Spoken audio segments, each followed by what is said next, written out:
we're here for a week. There's so much hype, there's so much history here. It's one of the hardest races to win. The Daytona 500 is I don't even know the word. It's one of the races that I grew up as a kid watching. I've been here, I think, every year since I've been alive for the 500. And it's so big that an outsider, a fan, I think anyone in the industry, you don't truly understand how big this race is to kick off our year until you're actually here and can witness it. From qualifying to the duel, setting up the lineup for the 500 on Sunday, to practice on Friday, practice on Saturday. It's just an amazing experience. And from a driver perspective, you have to be on it for qualifying, you got to be on it for the duels, you got to be on it for practice, and you have to be on it for Sunday as well. So when it comes down to that, like, it's 500 miles of some of the most intense racing that you can have, being bumper to bumper, trying to avoid wrecks and trying to make it just to the end to put yourself in the front two rows to have a shot to win. Oh, crash! Down. Nose is killed, guys. We're going to have to bring it to you.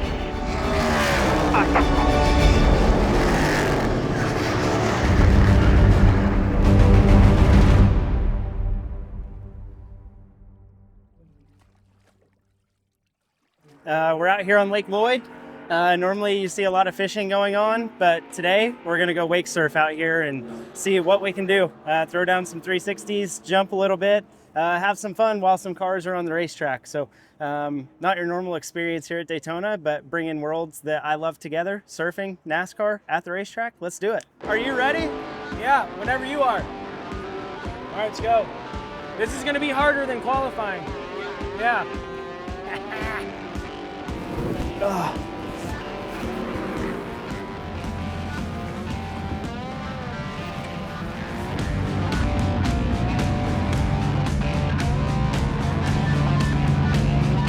I gotta fill a little bit more up in the back because it started out super beefy, but we'll get it right.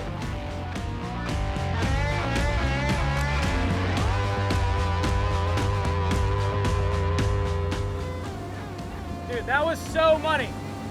That was perfect, bro. Yes! So I came up with this idea like 2 months ago, and I called Frank, the track president, and I was like, hey, can we surf Lake Lloyd? And he's like, let's do it. I was like, sick. They're practicing literally right now. Yeah, it's cool, fantastic. isn't it? This surfs better than like my old Mastercraft, Nautique, like any of them. It surfs way better than any of that. And like you can shape the wave however you want, which is awesome. Here, My wife would be stoked. I wish you were here. He's a cheer with my youngest gotcha, daughter. understand. So, Yeah, wish you were here. well, cool. You want to give us a demo? I already went. Is it cold? It's a little, it's, Now I'm a little concerned. no, there's no alligators. It's a little chilly. But hey, you know when you do like an ice bath and you get out and you feel refreshed? That's where we're at. You're already refreshed. You don't want Yeah, to get back in. yeah. What do you want board-wise? Do you want 2 fins, 1 fin? Dude, I don't even know what the fuck I'm doing.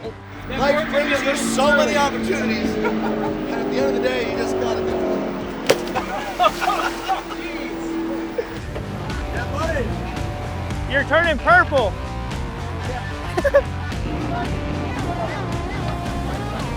All right, ready? Bail. Just go off to the side. There you go.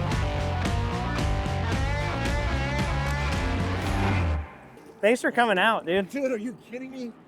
Always have the worst, best idea. Yeah, we do. Yeah, we do. Sits.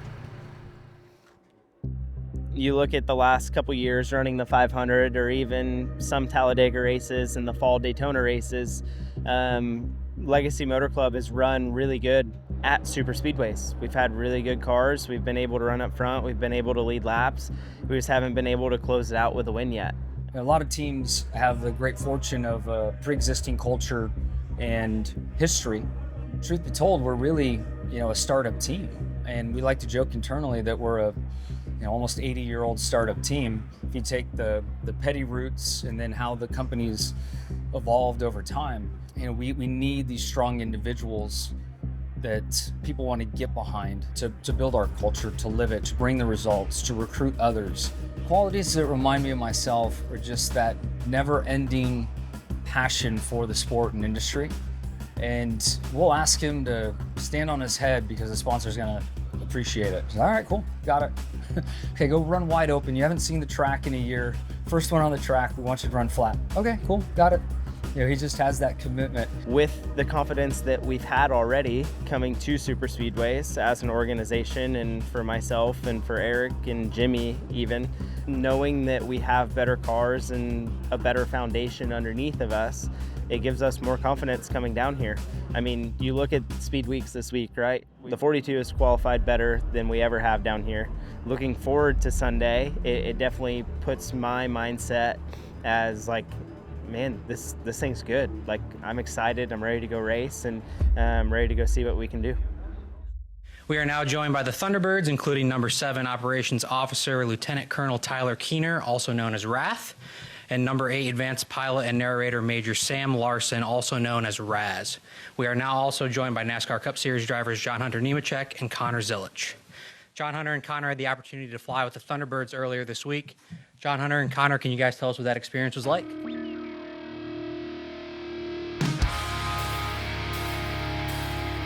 How are you? John Hunter. Nice to meet you. What up? Okay, awesome. Thank you guys for being here. Thanks for having us. Thank you for having us. Of course. The plan is to dogfight, but you guys have to be feeling good to dogfight. Gotcha. Yes. So, otherwise you lose, right? That's Yeah. all it is. So. I guess what I'm thinking about between this or the race, I'm more worried about the race than flying today. We're all controlled here with everything that we have going on. Learning how to breathe, learning how to clinch, to not pass out or throw up, how not to get nauseous. Gonna go 400 miles an hour today, so be pretty sick. Wheels up in less than an hour, I hope.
Oh yeah, that was way cool.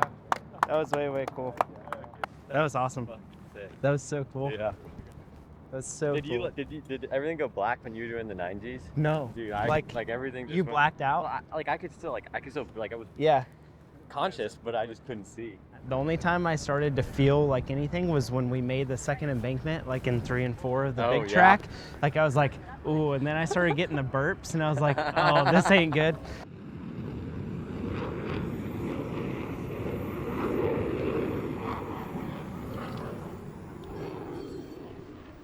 So far, everything's performing flawlessly. We've passed tech, qualified better than we have at Legacy in a long time, and just super excited to get to Sunday and race this thing. I'm not technically an engineer myself, but kind of a self-taught race engineer.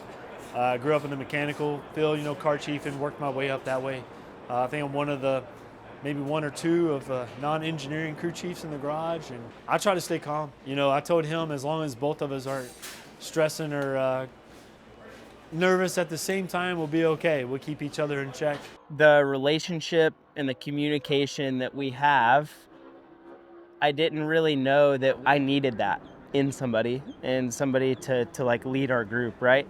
I feel that what he said, as far as when I'm stressed, he's calm, and when he's stressed, I'm calm. We kind of balance each other out. Our relationship is great. We hold each other accountable, like, quite a bit. We can literally talk about anything and everything and push each other to be better.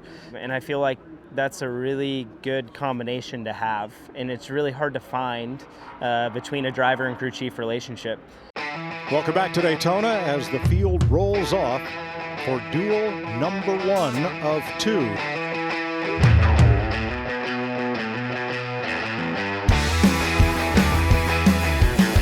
Green flag and duel 1 is underway.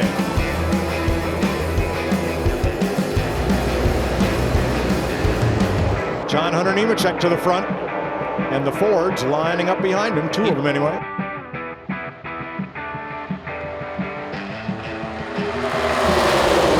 Oh, crash! And it's LaJoy! And he hits hard up into the turn 3 wall. Oh no! Caution is out. Yeah. Nice job, guys. Logano to the flag under the caution.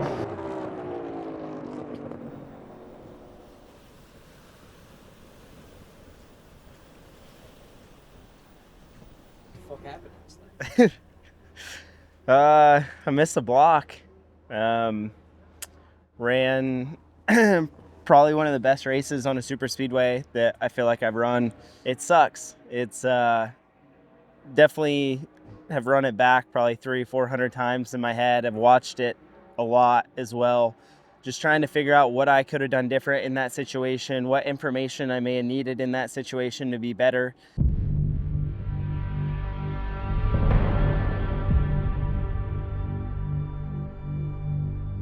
Going through certain experiences, right, like we did last night, as far as lanes to block and what to move around and how to push and how to be pushed and understanding what's coming like up.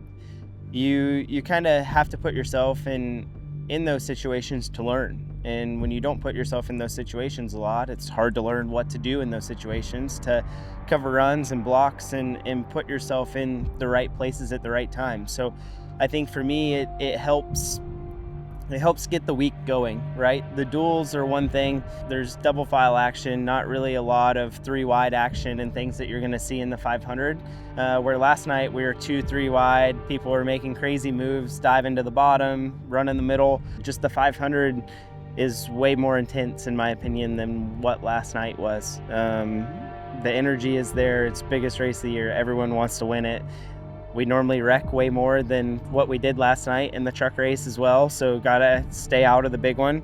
You don't really think about it. You can tell when the energy's surging. You can tell when people are kind of getting crazy with pushes and blocks and things of that sort. So you gotta do your deal and focus on your race and try and put yourself in the best spot.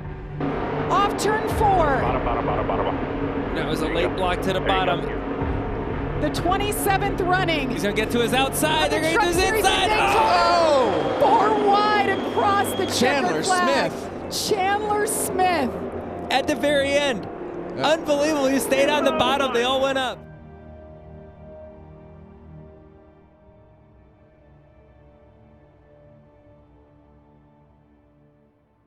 Yeah, the journey as a driver is quite tough, and I lived through it might not look like a tough journey, but I certainly had one.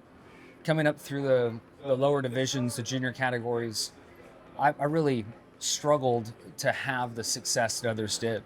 To see John Hunter's success in the junior categories, to go to Cup, to go back down, to then want to come back up to the Cup level, there's just a lot of maturity that comes with a few scars and bruises along the way.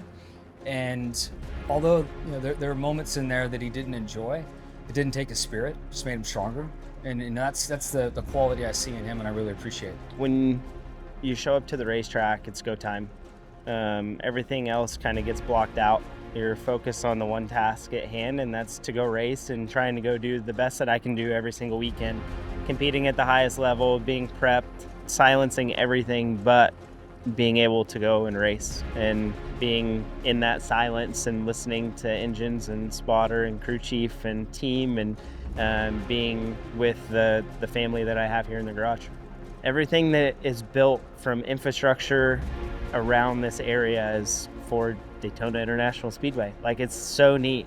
And being able to have fans everywhere that understand the racing side of it that are here that want to be a part of it. And everyone knows it's Daytona 500 week, it's Speed Weeks. So I think that that's one of the coolest things as well, is that the community absolutely embraces it. To finish your career and not have a win in Daytona 500, that would be pretty upsetting. But to win it here with John Hunter and Legacy, win the Daytona 500 as our first win, would be super awesome. Yeah, the little kid zooming around in the motorhome lot, wearing the little fire suit that his parents made for him, the U.S. Army fire suit when he was like 4 years old, wandering around. I still see that kid's face when I look at this man now, and it will just take me down memory road. I would turn down the road to my house and see this little kid out there ripping doubles and dirt flying all over the place, and later realized who it was. And I always just giggle about that and how similar our journey has been in some ways, and then just being around each other and knowing him and knowing his heart and how bad he wants to do this. So personally, it would mean the world. It's full team effort, right? It's not just me. Drivers, we get all the star power. We're the one in the spotlight. But in the end, without the full team behind us, we aren't here. We aren't racing. We don't have the cars that are capable of competing at the level that they are without them. All I've ever known is the selfishness that comes with being a driver and trying to advance your career. And certainly I have all of that motivation behind me. I'm sitting here at 83 wins, looking for my 84th, driving the 84 car. To get the first win for the company would be just sick, right? And so I believe right now my opportunity and the aggression I would bring into that opportunity would be very sound and like it's always been. Do I make that move with 3 laps to go and jeopardize John Hunter's finish or Eric's finish and mine at the same time like I would before? No. Be much more measured in weight, making sure that one of us did get the checkered flag. So I think that's where I logically would draw the line. Instead of the just bonsai Hail Mary move, it's more the tactful, like, make sure this sticks, make sure this works. If I don't have the option to go around him, right, and to make a move to win the race, then the next best option is to push him as hard as I can to try and let our organization, Legacy Motor Club, win. I'm picking me. I think that's every driver, right? If he had the team owner mindset, he would pick whoever was in that situation. But no, when the helmet goes on, you're full driver situation. I am taking it. And I know that JH and Eric would be disappointed in me if I didn't go for it. I mean, it's just, we're racers, and you've got to respect that competitive spirit in people. I think the progress that we've been able to make over the last 16 months, same group that I had with the 42 last year as well. We changed one engineering spot, but overall it's the same group. We're able to build off of what we had last year. We're able to carry momentum from last year. Feel like our equipment is getting better, feel like our cars are getting better, feel like the culture is getting better. Everyone is working very well together. There's a lot of positives there, and I feel like we are definitely getting way closer.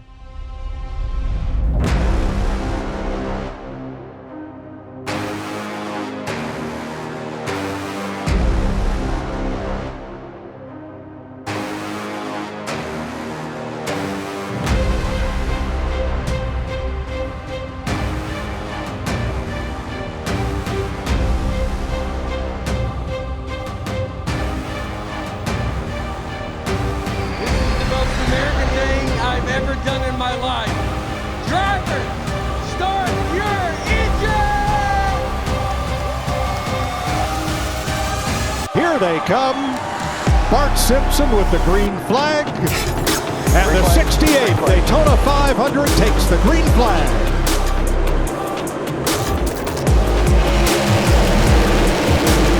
All right, buddy. Do your thing. You and Hayden know what to do.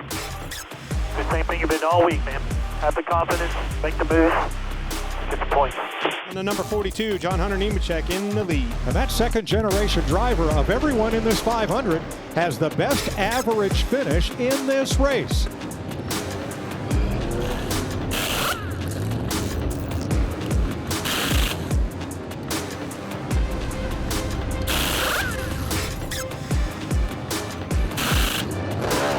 I don't find myself getting distracted thinking about the wrecks. I mean, if it's gonna happen, it's gonna happen.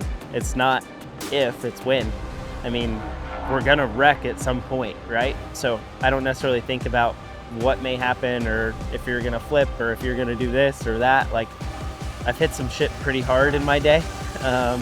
So it's just another thing. In the wall goes Herbst, and Tyler Reddick comes to the line. Wow, a shower of sparks behind him.